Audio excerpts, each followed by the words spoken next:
Hey everybody, welcome back to another Former Athlete Society. It's a Q&A session. I'm excited to be here because we got a great show for you today. As always, we just wrapped up with a accountability call. So if you've missed that, jump back in our YouTube channel, check out our accountability call. We go through 5 different real-world tactical things that you can utilize to really get the most out of your training, your performance, your health, everything. So you don't want to miss that. That is our latest video. Yes, we've been dropping shorts. We've been throwing things up on the YouTube channel. So if you have yet to do that, head over there, check that out. Sorry, I'm looking down at my keyboard trying to make sure I got everything ready for today's Q&A section. So if you have yet to subscribe or hit the notification bell to these videos, please take a hot moment, take one moment and do that right now. Again, like I said, we are dropping videos all of the time. I want you to have access to all of our videos. So check that out, hit the notification bell. And as always, this is my one request out of you, like, subscribe, and like I said, hit the notification bell. That helps the algorithm. That puts these videos out in the atmosphere for other people, other former athletes to find these videos. So nonetheless, these Q&A calls, these are where we sit down and we answer real questions from real people, former athletes, weekend warriors, everybody out there in the ecosphere, whatever, trying to get back into shape, regain that competitive edge, and perform at a higher level. If that sounds like you, then welcome. Again, if you're like, hey, who exactly are you? What's your, like, why should I even listen to you? Number one, my name is Adam Ringler. I've been a strength conditioning coach at the P4 level for almost 20 years at this point. So, uh, I feel well versed in trying to share some of the things that I've learned over the course of the 20 years of working in elite sport. I want to give that back to you so that you can regain that competitive edge and perform at your highest level. Now, this week, all of our questions are dialed in. We got some really good ones that hit on things like training, nutrition, recovery, even how to approach this upcoming winter season strategically. So nonetheless, let's just jump right into it because we're going to talk about how to pull the right nutritional levers when trying to gain muscle. That's something I'm trying to do right now. What to do when you tweak your ankle and you want to recover fast. This is something that happens to hoopers all of the time. How to sneak more quality carbs into your diet and how to balance maybe some mechanical tension, some overload techniques and techniques into your lift. And finally, lastly, how to adapt your training as the temperatures drop and your body starts to feel a little cooler and cold and stiffer and your joints start to ache a little bit more. So without further ado, let's get into our first question. And this one is a nutritional question. So I'm excited to jump into this one. So many athletes think that they're eating enough to gain muscle, but the scale tells the truth. You're probably not, right? This question comes from a former athlete member, Jake, out of Columbus, Ohio. Jake asks, Coach, how do I know what nutritional levers to pull when I'm trying to gain muscle? Now, Jake, here's how I look at it.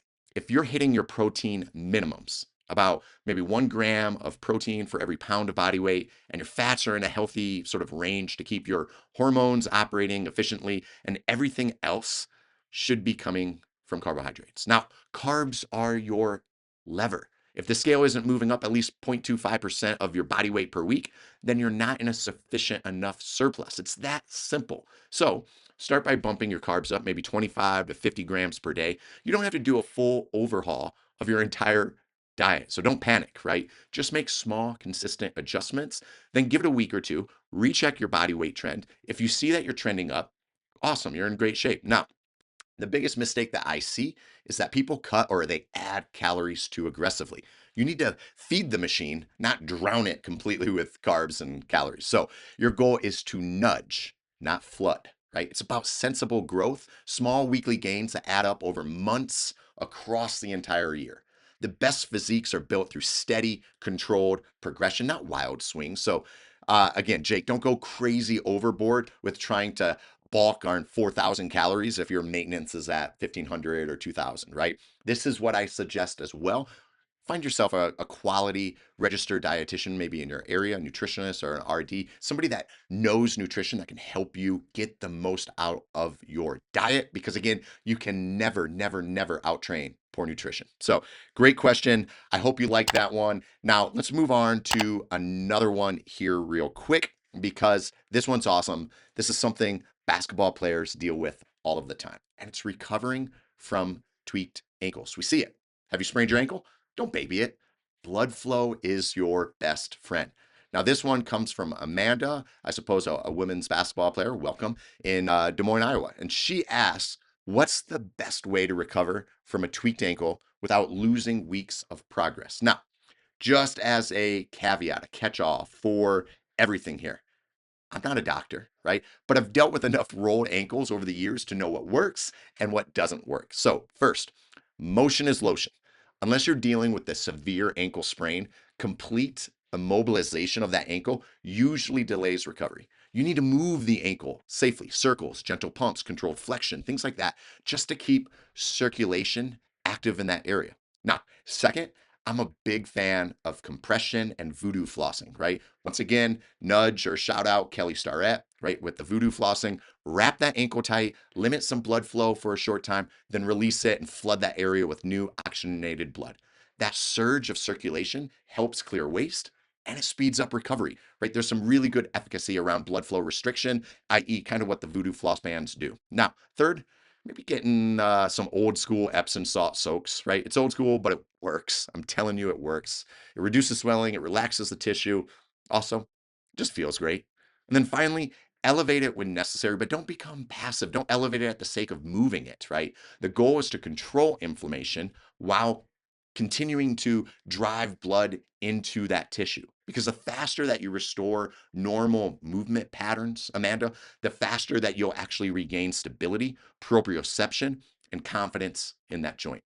So appreciate the question. Awesome one, something that I'm sure a lot of basketball athletes are going through right now, somewhere across the NCAA, across women's basketball. Somebody in America is dealing with an ankle sprain. So great question. Now, that said, a couple things right from the get-go that I want to ask you right now. If you have yet to do this, please take a moment, subscribe to this YouTube channel. We're trying to build something special here in the Former Athlete Society. I want you to be a part of it. So I would love for you to just simply subscribe to this channel, drop maybe a like, subscribe to the YouTube channel as well. Hit the notification bell. That helps us out and will help us with our mission of sort of spreading this sort of gospel and this information to other former athletes who could aid in some of this information. So let's move on to question number 3, because I think this one, once again, is a really fun one to tackle. And it's all about carbohydrates. Now, are you tired of boring carbs? There's the one staple that so many bodybuilders swear by, and you can make it taste exactly like dessert, right? This has been something that's been a game changer for me, quite literally. And this one comes from Eric from Charleston, South Carolina, a Blueprint member over at our website, adamringler.com. If you have yet to subscribe, this is my plug right now. Here it is. It's adamringler.com. Head over to that site. You can pop in your email and you can become part of the Blueprint membership. It's forever free. Just pop in your email. You'll get it immediately, just like Eric. And Eric asks us the following question: what's an easy way to add carbohydrates into my diet without always eating maybe oats? Well, here's something that I've been loving lately. Absolutely loving in my nutrition, and that is cream of rice. Sounds simple, right? It's the staple of so many bodybuilders right now. I started experimenting it with a few months ago and realized it's basically like the bodybuilder's mashed potatoes. Super light, it's easy to digest, it's perfect for post-workout meals. Matter of fact, I got zero point 0.5 cups of it right here in my Yeti lunchbox. Let's just throw it up on the screen. It's right here, and it's in my meal prep right here, right down there. I have a half a cup of it ready to rock and roll here post workout. Now, you can also buy premium brands like Elevate Cream of Rice. But honestly, I just make my own. I just blend some dry rice into a powder. I boil it with water, or I put some, we have an electronic kettle here at our workplace. I pour some hot water on it. I stir it up to my consistency of choice, and that's it.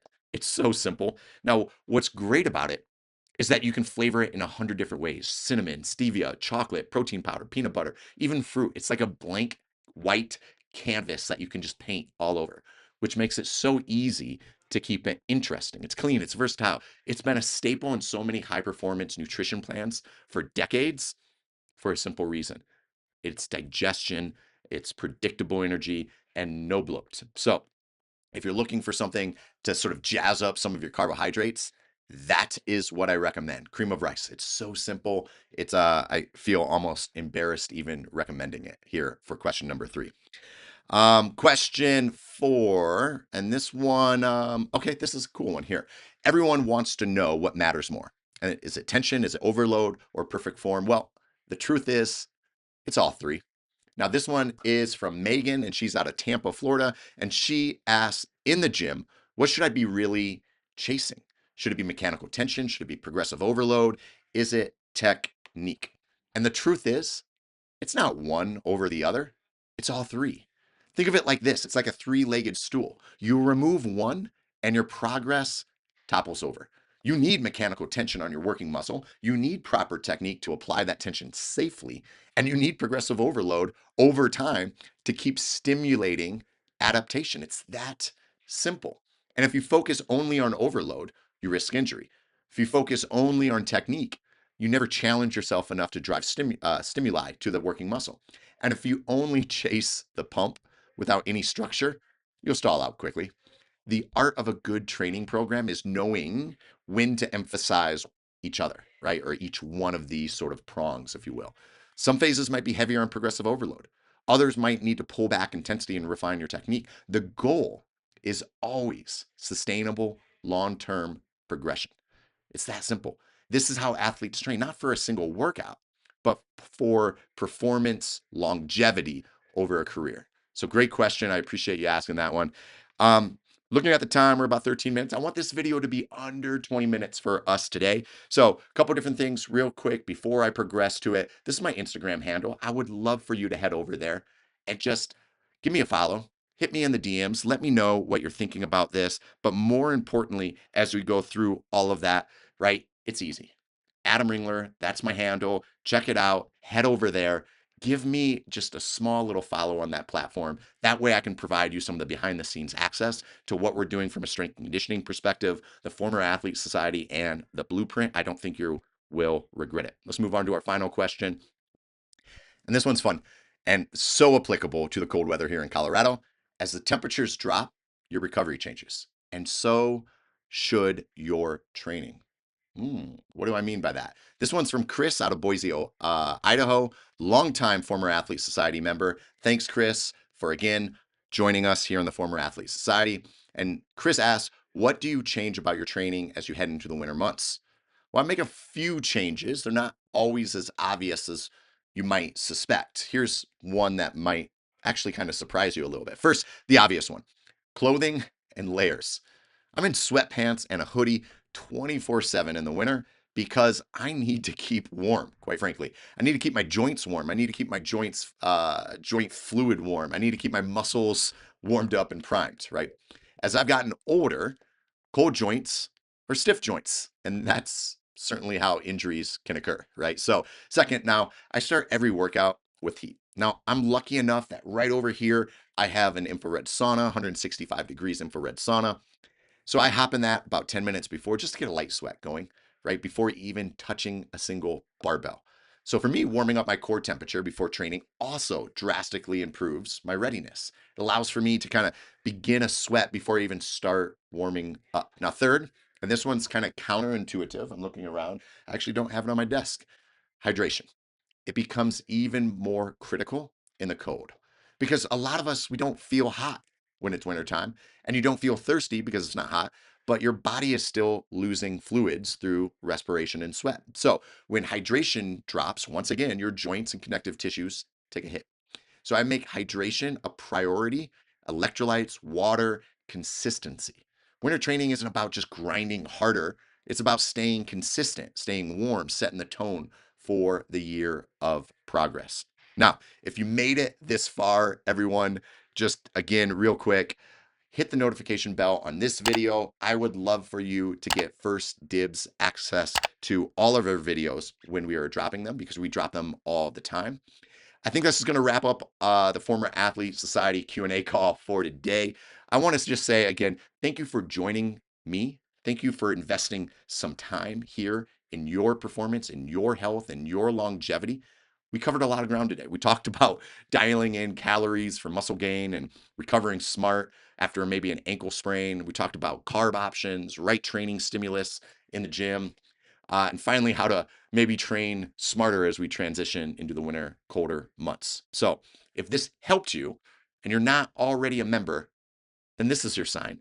Head over right here, adamringler.com. It's right there on the screen, adamringler.com, and join us at the Former Athlete Society. Join us, right? It's a community of like minded people who all used to live and breathe training and are now, again, trying to get back to that standard again. So you'll get, again, access to these Q&A calls. Your questions are prioritized. You get behind the scenes insights, weekly conversations in our accountability calls, all designed to help you look, feel, and perform like the athlete that you are, right? And you can find the link below. I included it in the description of this video. So jump in, ask questions, and let's keep growing together. Until next call, everyone, I appreciate you. I'll see you inside the next session. Stay well.